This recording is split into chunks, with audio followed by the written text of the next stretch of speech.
Ted Cruz decided to go after a CNN reporter who's on the ground in Afghanistan. As she was reporting, she mentioned the fact that there were Afghans behind her chanting "Death to America," but she also said that they seemed friendly at the same time.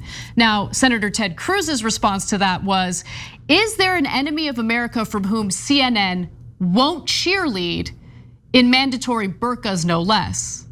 Okay, so why don't we respond to that before we get to CNN's response to Ted Cruz? Because it seems as though Ted Cruz has a difficult time separating the disdain that citizens might have for a government versus the people of that said government, right? So the people who have to live under that government. So I wouldn't want the Afghans to judge me personally based on the decisions that are made by the American government. It's similar to how I feel about, let's say, the Turkish government. I don't judge Turkish citizens, but I certainly judge the Turkish government and the actions that they take. And it's just, anyway, but Cenk, why don't you jump in before we get to CNN? Yeah, she's in the streets of Kabul, risking her life, demonstrably so, obviously so. And you don't want her to wear a burqa. You want her what? You want her to wear a miniskirt? You want her to wave an American flag? She's a reporter. She's not a cheerleader for the Republicans or for the American government. That would be insane to ask her to do anything else. And by the way, Ted Cruz, I mean, your ass loves to flee whenever there's an emergency. You're questioning her? She's 1,000 times more brave than you've ever been on your best day. So please spare me.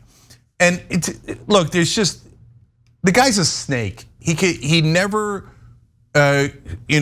disappoints you if you think he's gonna go lower. He always goes lower. And so this profile encouraged, by the way, of course, after Trump said his wife was ugly and his dad was a murderer, phone bank for Trump. So spare us any conversation about her incredible courage to report from that situation. I mean, honestly, when I think of the most cowardly members of Congress, Senator Ted Cruz is way up top on that list. I mean, we're talking about a man, the example you gave is perfect, Cenk. Someone who can't even stand up for his own immediate family and immediately cowers to the likes of Donald Trump, who later in his presidency turned out to be nothing more than a bunker boy. And then let's move on to CNN's response, because I think that they actually hit him right where it hurt. They argue that rather than running off to Cancun in tough times, Clarissa Ward, that's the CNN reporter, is risking her life to tell the world what's happening. That's called bravery. Instead of retweeting a conspiracy theorist's misleading soundbite, perhaps your time would be better spent helping Americans in harm's way. Yeah, so that's a great clapback, as it were. And I'm glad CNN is, instead of being, well, look, most of the mainstream media, when Republicans attacked in my whole lifetime, have been cowards. They counter, oh, I'm sorry, we'll do whatever you want. We'll call it 50-50, okay. Our own reporters betrayed America. That's honestly been 98% of the reaction the media has had towards Republicans when challenged like this. So I'm glad that CNN stood up to them. But more important than that is nuance, which no one apparently can manage in media or politics. So first, on our take on CNN, I think CNN's coverage is overall incredibly pro-military, pro-war, unquestioningly so. Regurgitates Pentagon talking points as if they're true. It's ridiculous. I think their coverage overall is embarrassing. But Clarissa Ward is an incredible exception to that. Right. She's actually reporting things that are true on the ground, right? Like whether it's favorable to us or not, whether it's favorable to the military or to the establishment or not. So we can use normal human judgment and go, she's doing a great job. The pundits on air are doing a terrible job. Exactly. I think there's a difference between field reporters who are on the ground, gathering the data and the information necessary for us to know what's actually happening. They're different from the hosts on cable news and the panels that they typically bring on. And so credit where credit is due. I mean, it is not an easy situation to be on the ground in Afghanistan right now, especially given the chaos, the fear, and the fact that she's literally standing in front of a group that is in fact chanting death to America. It does take courage. And so for Ted Cruz, who has shown himself to be a coward over and over again, it certainly is rich for him to put out a statement like that. Yeah, and then one more thing on nuance. It's actually the heart of what she explained in her news story that Ted Cruz either purposely ignored or, nah, he's not a stupid guy. He purposely ignored. I think he's pretty stupid. I'm not gonna. Yeah, well, okay, that's an interesting debate for another day. But I think he's just an unk to a snake. But so she was reporting on the ground.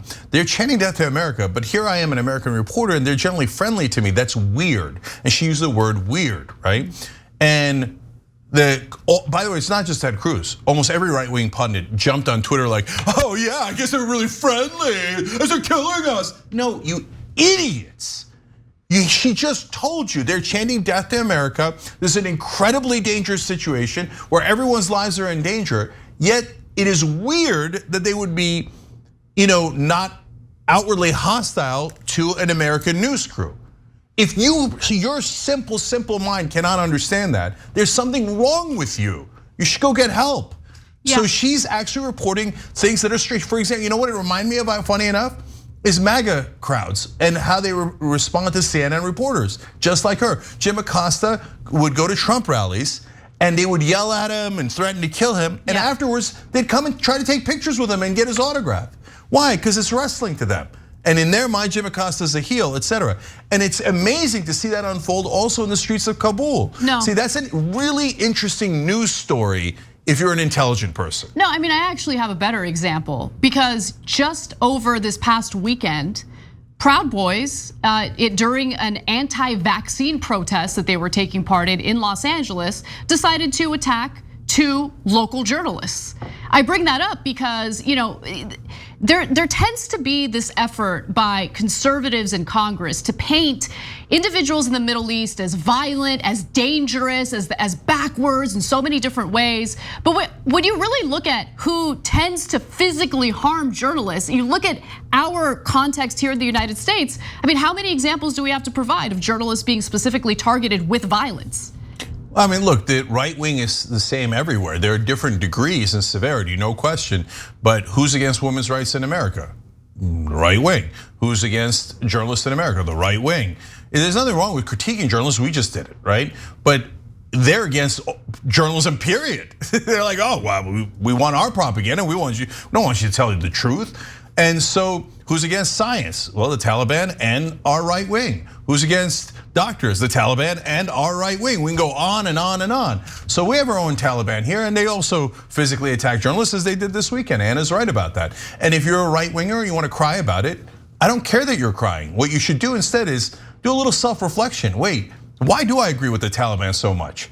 Why are they religious fundamentalists and I'm a religious fundamentalist? It's just a different, it's not even a different God that you're praying to. It's the same God. Allah just means God in Arabic, right? It's just different prophets that you're praying to. But your positions are incredibly similar. Again, the severity is worse, obviously, for the Taliban when you get to the extreme acts of violence that they do. Of course. But here in America, the ideology that your religion should rule all of us, and specifically women, that is shared by the right wing in America. Thanks for watching The Young Turks, really appreciate it. Another way to show support is through YouTube memberships. You'll get to interact with us more. There's live chat emojis, badges. You've got emojis of me, Anna, John, JR. So those are super fun. But you also get playback of our exclusive member-only shows and specials right after they air. So all of that, all you gotta do is click that join button right underneath the video. Thank you.